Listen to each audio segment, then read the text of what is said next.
For decades, the default investment portfolio has been 60% stocks and 40% bonds. And recently, investors have been far more aggressive than this. But is the risk still worth it? Or is it time to flip the script and move to more bonds? Vanguard's 2026 economic outlook surprised many with a significant shift towards fixed income. So why the change?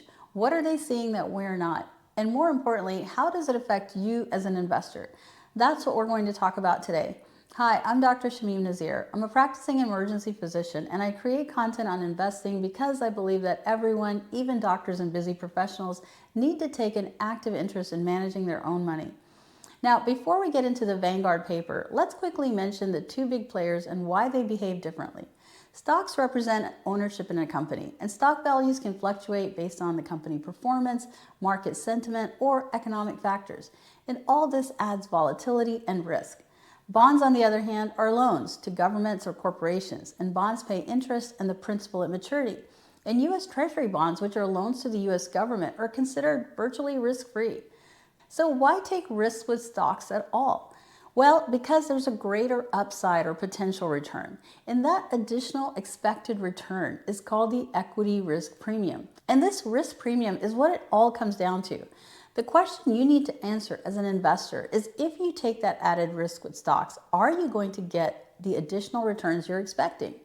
Vanguard says you might not, for a couple of reasons.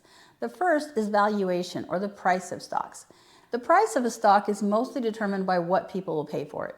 If there's a lot of positive feeling about a particular company or strong expectations for future earnings, investors will pay more. Sometimes, though, those high expectations snowball into higher and higher prices. Now, one way to measure a stock's value is to calculate the price to earnings ratio. This ratio is computed by dividing the price of the share by the company's earnings or profits per share. Now, you can use this to see how the stock value changed over time or how it compares to others in the same industry. You can even use this with an index like the S&P 500 or the entire stock market. You would add up the price of every share in the index and compare that to the sum of all earnings per share. Now, due to volatility in yearly earnings, analysts sometimes use the cyclically adjusted or Shiller price to earning ratio, which divides the price by the average inflation-adjusted earnings of the previous 10 years. A high price to earnings ratio could mean that investors expect earnings to rise, or it could mean that the stock is overvalued. Generally, new fast-growing companies trade at a high price to earnings ratio not because of their prior earnings, but because investors expect strong future earnings.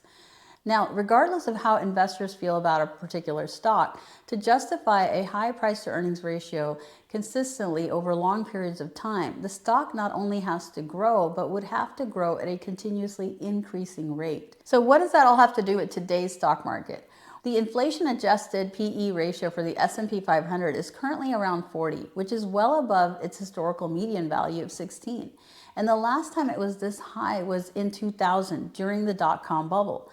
So could this mean that prices are inflated, or is there real value being created? Well, Vanguard's report notes that in order for stocks to continue to grow at their current pace, companies will have to meet very high earnings expectations. And they think this is unlikely.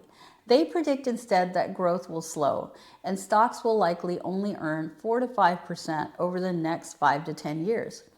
This is significantly lower than what we've seen over the last decade. The second factor that Vanguard brings up is that the U.S. market is heavily concentrated. A small group of companies like Apple, Microsoft, Alphabet, Amazon, Meta, Tesla, and Nvidia account for almost 30% of the total market by capitalization. And they've also driven most of the stock market's performance over the last decade. So this creates concentration risk. Too much is riding on too few.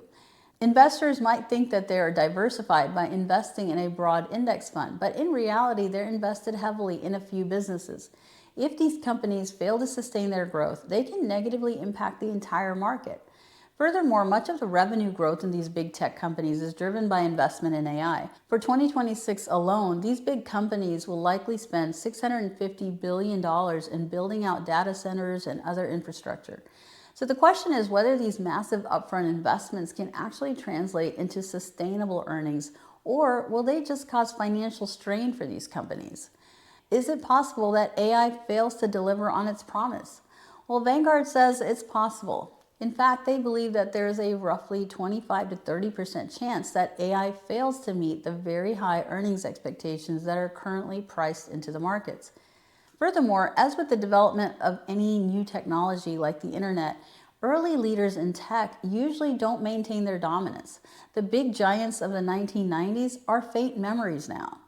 However, the technology and the infrastructure these leaders create is adopted by smaller, agile newcomers who carry the next phase of development. And there will be downstream effects that will benefit smaller companies. Incorporating AI, these companies will become more efficient and profitable. Overall, Vanguard's report says that although there's a lot of potential for AI, it's still very early. So what does that mean for investors, especially those who are looking to retire in the next 10 years? Well, their recommendation for the strongest risk-return profiles are first, high-quality U.S. fixed income. These are primarily U.S. Treasuries, but they could also include investment-grade corporate bonds. And their assessment is that bonds offer compelling real returns with less risk. Currently, yields are elevated and the Fed is expected to keep rates neutral. Vanguard estimates around 3.5%. So that means that bonds are providing more predictable income than they have in years. Now, the second thing they recommend is U.S. value-oriented equities. These are value stocks, which are stable companies that are currently undervalued, and they have a strong potential for long-term growth. And then the third recommendation was non-U.S. developed market equities. These are large cap stable companies in economically advanced nations such as Japan, the UK, or Canada. So does this mean that the market will crash? No one can say that, but it does mean that the risk with growth stocks may not be worth it, especially if you're planning to retire or use those funds in the next 10 years. Now, this is not financial advice, but even if you've got a longer time horizon, Vanguard's recommendation might be a reason to pause and consider reducing risk in your portfolio. Rick Rule, who's a very experienced commodities investor and speculator, says, in a bull market, you haven't actually made the money until you've taken the money. So that means that the gains you've made over the last year are not realized gains unless you sell. Now, he's an active investor, not like you or I, but he makes a good point about protecting your gains. Shifting to a conservative allocation is one way to hold on to those gains. But now here's a real dilemma. Even if all this sounds reasonable, can you bear the psychological challenge?